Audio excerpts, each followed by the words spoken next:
Okay जी, तो हम बात कर रहे थे कि अगर ऐसे मरीज़ जिनके गुर्दे फ़ेल हो जाते हैं, उनके कौन-कौन सी अलामात महसूस होती हैं। सबसे पहली अलामत जो पेशेंट को महसूस होती है, वो ये कि जब जिस्म के अंदर फ़ासिद मादे बहुत ज़्यादा बढ़ जाते हैं, तो उसकी वजह से क्या होता है कि मरीज़ को डिफ़रेंट सिम्पटम्स आते हैं, डिफ़रेंट ऑर्गन्स पे इफ़ेक्ट होने की वजह से। जैसे कि एक मरीज़ आया है और वो डायबिटीज़ मेलाइटस का है और उसको अब जो रीनल फ़ंक्शन है उसका ख़त्म हो चुका है, उसकी वजह से क्या होगा कि उसको यूरिन बिल्कुल बंद भी हो सकता है। अगर तो यूरिन बंद हो गया है, इट मीन्स कि उसको उस पेशेंट को फ्लूइड ओवरलोड होगा, जिस्म के अंदर जो फ्लूइड है वो बढ़ जाएगा, उसके जिस्म में सोज़िश आ जाएगी, उसके जो पाँव हैं वो सूज जाएँगे और इसके अलावा पेशेंट को वॉमिटिंग होगी, उल्टी आएगी और दिल ख़राब होगा। वो कुछ दिन से खाना वगैरह नहीं खा रहा होगा, उसका दिल ही नहीं करेगा खाना खाने का और इसके अलावा उसकी नींद डिस्टर्ब हो सकती है, उसको रात को नींद नहीं आएगी या उसकी मेमोरी लॉस हो जाएगी या उसको चीज़ें भूल जाएँगी या वो अजीब-गरीब बातें करना शुरू कर देगा। इसके अलावा मरीज़ जो है वो पेल होता है, मीन पीला हुआ होता है, उससे पता चलता है कि मरीज़ की जो एचबी है वो कम है। सो ऐसे मरीज़ को जब हम इन्वेस्टिगेट करते हैं तो ऐसे मरीज़ की जो क्रिएटिनिन लेवल है वो बढ़ा होता है, पोटेशियम लेवल भी ज़्यादा होता है, बाइकार्बोनेट का लेवल कम होता है, मरीज़ को साँस चढ़ रहा होता है। इट मीन्स कि उसको साँस ठीक से नहीं आ रहा होता है क्योंकि उसके जो फेफड़े हैं उनमें पानी भर जाता है फ्लूइड ओवरलोड होने की वजह से, जिसमें पानी की ना निकलने की वजह से।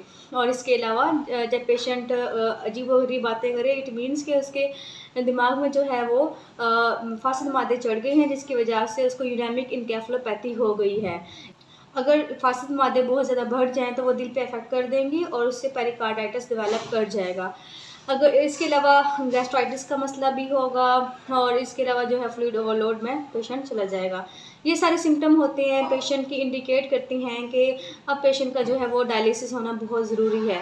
अगर आप ऐसे मरीज़ का डायलिसिस नहीं करवाते तो इससे क्या होगा कि पेशेंट के फ़ासिद मादे उसको जो है यूरेमिक एन्केफ़ेलोपैथी करवा देंगे और उसके बाद उसका जो हार्ट है वो भी शट डाउन हो सकता है।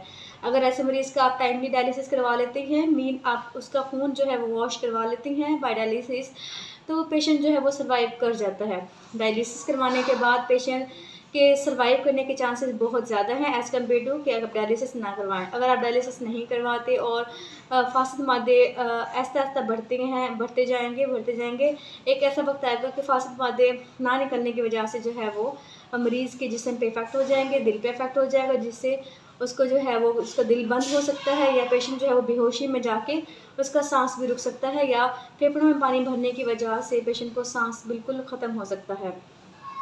सो इस सब की वजह से हम जो है डायलिसिस करते हैं। हम डायलिसिस जो है वो वैसे तो 3 तरह के होते हैं, लेकिन हमारे यहाँ पाकिस्तान में जो मोस्टली होता है वो है हीमोडायलिसिस। हीमोडायलिसिस में क्या होता है कि एक मशीन है, मशीन पेशेंट को लगाते हैं और वहाँ से जो है उसको पेशेंट का जो ब्लड है वो मशीन से गुज़रता है और वहाँ से अल्ट्रा फ़िल्ट्रेशन जो है वो होती है।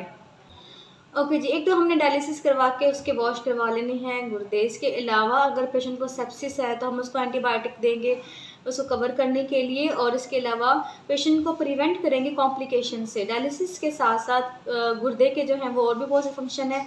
जैसे गुर्दे में बनता है इरिथ्रोपोइटिन। इरिथ्रोपोइटिन जो है वो एचबी को इम्प्रूव करने के लिए होती है, मीन्स हमारी आरबीसीज़ जो हैं हमारा रेड ब्लड सेल जो है वो काउंट बढ़ता है।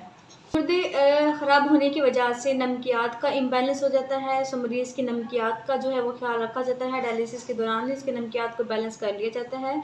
अगर वहाँ से बैलेंस ना हो तो हम उसको अलग से भी बैलेंस कर सकते हैं।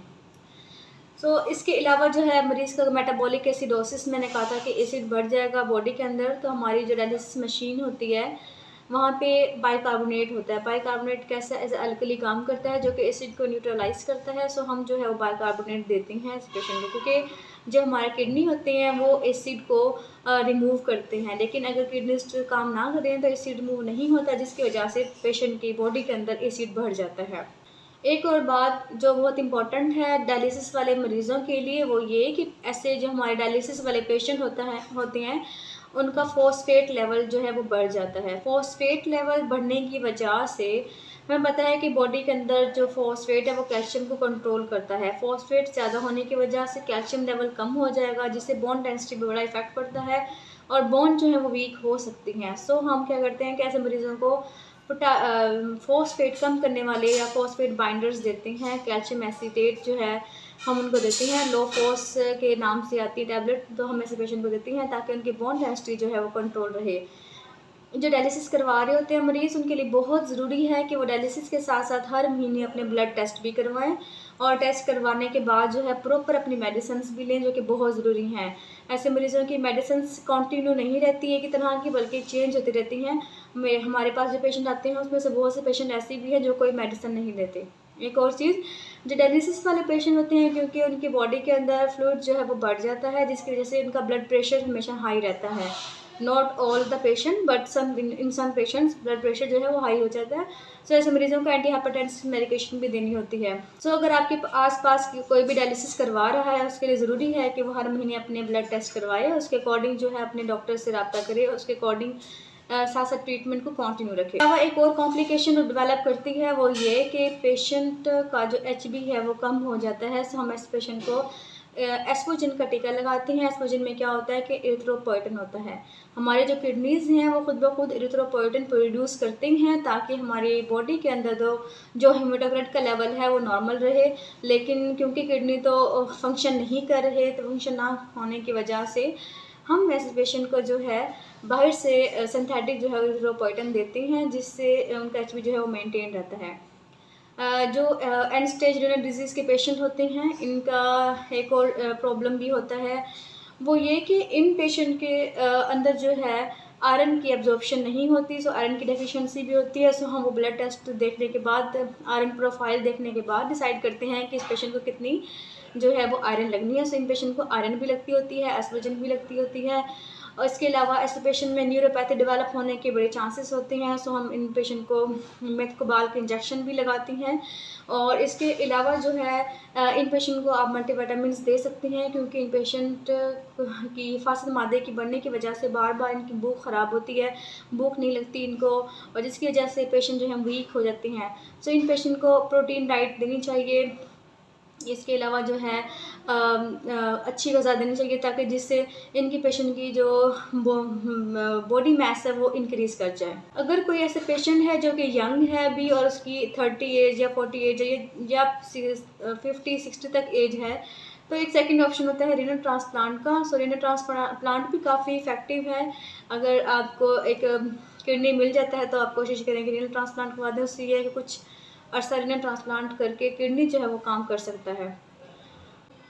ओके जी, अब डायलिसिस करवाने के लिए एक चीज़ है फिस्चुला। फिस्चुला क्या होता है कि एक ऑपरेट होता है जिसमें आर्टरी को वेन के साथ जोड़ दिया जाता है, जिसकी वजह से क्या होता है कि आर्टरी का जो ब्लड है वो वेन में जाता है, जिसकी जो कि एक हम वेस्कुलर एक्सेस बनाते हैं ताकि हम जो है वो डायलिसिस करवा सकें। डायलिसिस की जो अप्रोच होती है उसमें ये है कि थोड़ी सी अच्छी अप्रोच होनी चाहिए हमें वेन्स और आर्टरीज़ में, ताकि हमारा एक तरफ से ब्लड आ रहा है तो एक तरफ से ब्लड जा रहा है, तो हमें जो है ना वो नीडल भी इसकी थोड़ी सी मोटी होती है ताकि हमें इजीली अप्रोच हो जाए और इजीली जो है वो डायलिसिस हो जाए। अगर फिस्चुला आपका नहीं बना अभी तक, तो उससे पहले डबल ह्यूमन या CVV लाइन डाल के जो है वो डायलिसिस वक्ती तौर पर डायलिसिस हो जाता होता है। सो अगर तो आपके डॉक्टर ने आपको मशवरा दिया है या आप किसी जगह गए हैं और आपके गुर्दे काम नहीं कर रहे, तो आप कोशिश करें और डॉक्टर के मशवरे के मुताबिक डायलिसिस टाइमली करवा लें।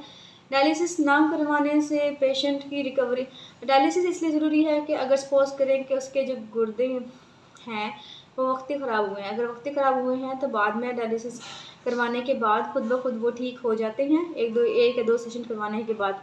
लेकिन अगर मरीज़ के अपने गुर्दे काम नहीं करते तो उस सूरत हाल में मरीज़ के डायलिसिस लंबे अरसे तक चल सकते हैं।